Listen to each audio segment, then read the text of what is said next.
Are you thinking about buying a home this year? I got to share this story with you that just, I don't know, it invigorates me and just gets me excited about what we do. And so I have a real estate agent that I've worked with in the past, and her daughter, who is 24 years old, is interested in buying a home.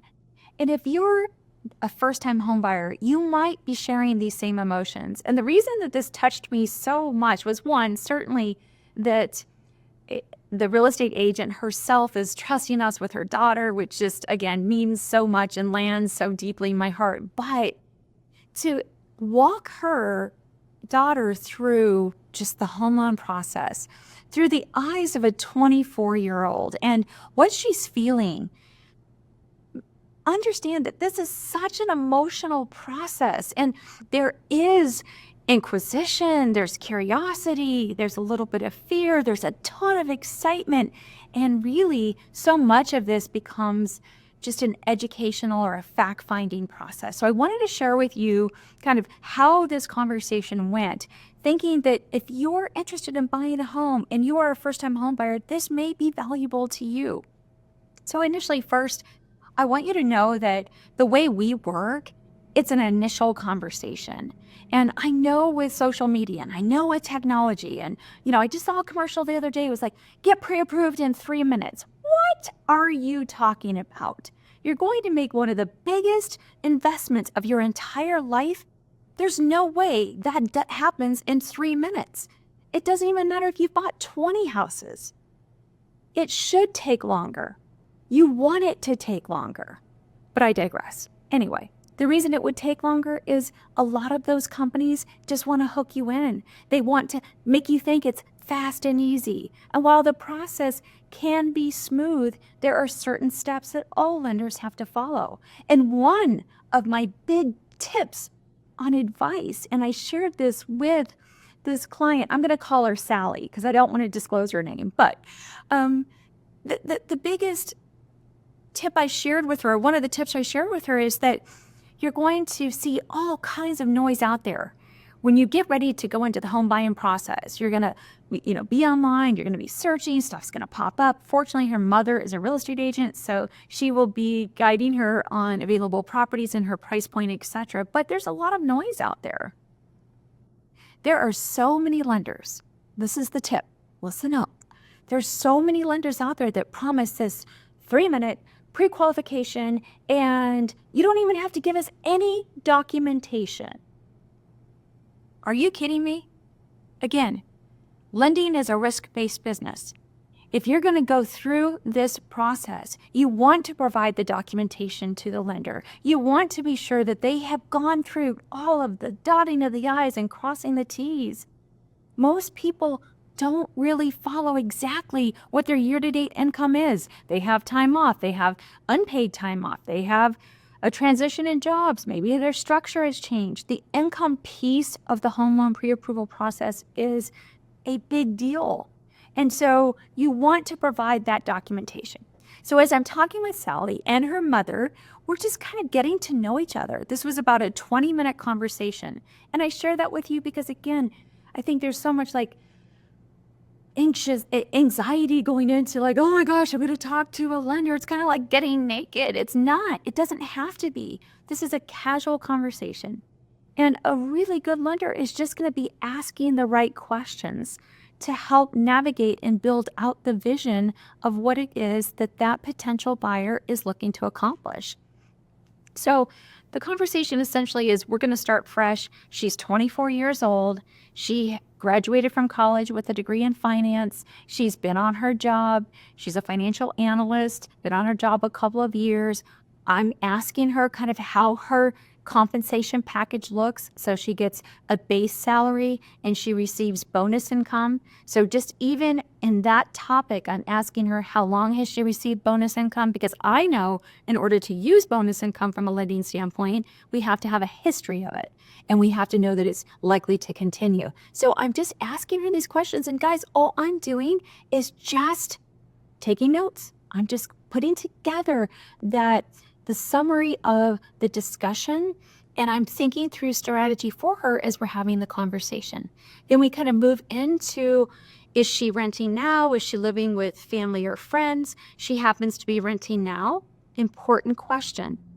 Is she in a lease? When is her lease up? Her lease is up in April. Okay, got that. How much is she paying in rent? This is an important question up front because it helps the lender understand either what your history of payment has been, what you might be comfortable with, and if you're going to have payment shock. If you're paying $800 a month now, and you're going to buy a home and that payment's $5,000 a month, we want to have conversation around that because we want to be sure that you're truly equipped, that you can still feed and travel and do all the things that you want to do in life and not be so stressed by a huge increase in a house payment if, in fact, your budget and your income can't support it. So really a lot of this just becomes consultation. It's just asking questions and navigating the process. So with her, she's comfortable at about $2,800 a month. Great. And then I'm asking, do you have any debt? And that would include credit cards, student loans. Is she paying child support, alimony, or spousal maintenance, timeshares? These are all the kind of things that will be a factor once she actually goes through the home loan process. And again, this is not with an application. This is just conversation because I'm trying to kind of help her because at this point, she may not be ready for a year. And I really want everybody to understand that if you want to buy a home, there is no better time than now to have this type of discussion with a lender because it gives context to what you need to be doing as you get ready, whether that's 1 month, 1 week, or 1 year away, or maybe even 2 years away.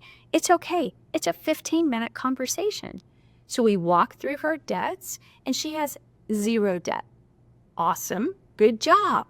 Then we walk into assets. So she has been saving over the last couple of years. She has $20,000 set aside for down payment and closing costs. And also her mother's a real estate agent. So her mother's going to gift part of her commission funds to her closing cost. Great, got that noted. So we're working now towards a strategy. And now we just kind of dive into education because that's my passion. That's truly why I do this. And this is where like I get fueled. I hung up that phone and I just felt so just refreshed and just so excited because I could hear her excitement and I could hear her mom's just ease in knowing that Sally was getting what she needed in that moment to get prepared for home ownership. And that's just so cool, you guys. But as we walk through kind of, the loan process, I explained to her from beginning to end how it looks, the documentation, the next steps, how credit works, how long credit is good for. So we're kind of walking through each one of these things. And then really I dig into, there are essentially 4 different types of home loan programs in the country. And I say that loosely. I know I'm going to get, comments and feedback. There's a lot more than that. There are, but strategically and like kind of mainstream financing, there are 4 of the main loan programs that are used across the country. And I like to share this with people because it takes what can feel like a very big, huge thought of all these programs and it chunks it down into a manageable, digestible type of thought. And so those 4 programs are, and this is exactly what I said to Sally. So initially there is an FHA program, and I walk her through. FHA has been around since the mid-30s. This is a government-backed program. It allows for a 3.5% down payment. FHA is a great home loan, especially if there have been credit challenges or there's something going on that you need a little bit more of a user-friendly type of loan program. FHA is going to be an option for that lender to consider. Now, the way mortgage insurance works on FHA is distinctly different than it works on a conventional loan. And that's important, especially in Sally's situation. Then I get into a VA home loan. If she has ever served in the military, the National Guard or the Reserves, VA may be an option for her. She hasn't, so we're just going to put that program aside. Then we talk about a USDA rural home loan program. She does not want to live in any of those areas. It is a geographically focused home loan program, meaning that it's usually on the outskirts of town or in rural areas. That doesn't work for her, so we put that program aside. And then lastly, I talk with her about a conventional home loan. And when I say conventional, I mean Fannie Mae, Freddie Mac conforming conventional loans. Now again, when we get into our non-QM loans, conventional loans, that's not what I'm talking about here. Too deep of a conversation and not needed for her. When I walk through Fannie Mae, Freddie Mac conventional home loan financing, I'm sharing with her that they offer for first-time home buyers as low as a 3% down payment. And now I kind of get into mortgage insurance, because I think when we think about all the myths and all the confusion that's out there, mortgage insurance is a big one. I often have people call and say, I don't want to pay mortgage insurance. Well, I think we got to kind of back that up. And this is exactly what I did with Sally and her mom. There's a benefit that mortgage insurance exists in this country. What we want to do is make sure that we're helping buyers choose the right program based on their scenario. And the distinct difference between a conventional home loan, i.e. Fannie Mae, Freddie Mac, is how mortgage insurance is calculated and how long it stays on. And I mean the difference between that and FHA, that is. Okay, so here's the scoop. With conventional home loans, conforming conventional home loans, there are a few things that are going to drive the cost of mortgage insurance. One is going to be the down payment. 2 is going to be the credit score. 3 is going to be the debt to income ratio. 4 is going to be the dwelling type. So a lot of different factors that are going to drive that. But on a conventional home loan, mortgage insurance is going to drop off at some point in the life of the loan. Key difference. When we go over to the FHA, mortgage insurance premium calculation, on FHA, you're going to pay mortgage insurance on 2 levels, not just monthly. So you're going to pay an upfront mortgage insurance premium that's charged on the FHA program that gets financed into the loan. And then you're going to pay what's called an annual mortgage insurance premium, and that is paid monthly. Now, the cost of that is not driven based on credit score, and this is key. But secondly, the big difference is with FHA, the mortgage insurance is going to stay on the life of the loan if you're putting less than 10% down, which means the only way you get out of mortgage insurance on an FHA loan is either to sell the property or refinance it into a conventional loan. That's important. Now, for Sally's situation, at first glance, it appears that a conventional home loan will be her better option. She's going to do 5% down. She's got great credit. That's probably going to be the direction. But until she actually makes formal application and we go through the entire process, we won't know. But I, at this point, just kind of want to help her understand and get some empowerment, get some excitement around this. And I think we do that just by sharing valuable information. So I really wanted to share this because if you are somebody that wants to purchase a home, know that there are some key things that lenders can answer for you up front to empower you and make this journey much smoother.